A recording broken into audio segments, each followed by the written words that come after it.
Hi everyone, I'm Lila Rickenbaugh and I'll be speaking on behalf of the Gallatin Water Trust today.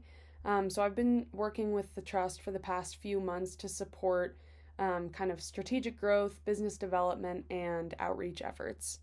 And I know some of you are familiar with trust, but for some of you this will be your first introduction, so I'm going to give a really high-level overview of what the trust is today. So the Gallatin Water Trust was incorporated by the Four Corners Foundation and Trout Unlimited in 2021, and the trust is a 501c3 and it's overseen by a community-based board of directors. So to provide some context so you can better understand why the trust was founded, I'm going to talk about some of the laws and regulations that govern water use in Montana.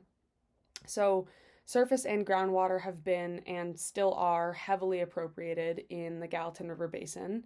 And so in 1993, the Upper Missouri River Basin, which includes Gallatin County, became subject to a legislative closure, meaning that with the exception of permit-exempt groundwater wells, the basin is closed to new appropriations unless mitigated.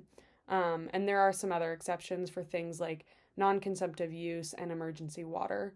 But generally speaking, for a new use of water in the Gallatin River Basin, you currently have two primary options. First, you can apply for a permit to appropriate water, but in this case, you're required to mitigate that new use to offset any potential adverse effects on existing water rights or on the basin's water resources. And there are options to mitigate, but in each of these options, you can get in a really expensive situation. It can be time consuming, and there's often uncertain outcomes without a centralized forum for water rights exchange or existing options to implement recharge options. And so because of this, residential and commercial growth in the Gallatin River Basin over the last 10 years has relied to a significant extent on permit-exempt groundwater wells. So these exempt wells can withdraw up to 35 gallons per minute and can use up to 10 acre-feet of water per year without obtaining a permit. And so this second option has created more demand and unregulated demand on our already burdened water resources. And actually there's a bill that's recently been developed that would effectively eliminate this second pathway in some basins like the Gallatin. But regardless, neither option is great. Fundamentally, we lack a centralized forum for water rights exchange. So that's where the Gallatin Water Trust comes in. The Gallatin Water Trust endeavors to create an economically efficient and hydrologically sound exchange of water rights between willing parties. We manage water in trust, provide specialized expertise, and commit to preserving ecological resources, agricultural heritage, and wise community growth in balance with limited water supplies.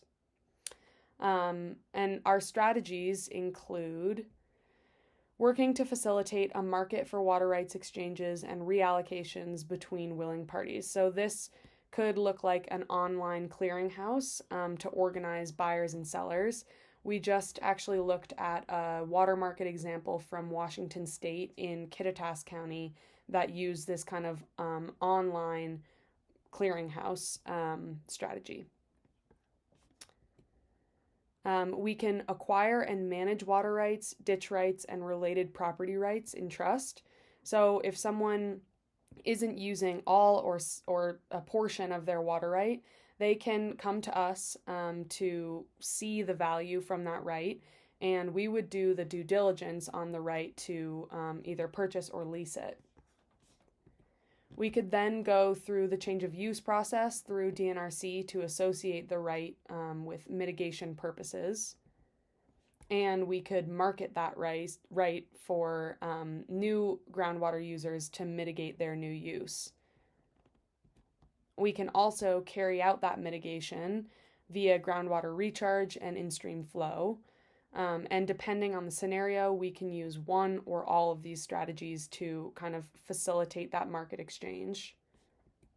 We will also be a clearinghouse for information and specialized expertise. And we'll always dedicate portions of water rights to aquifer recharge and in-stream flow.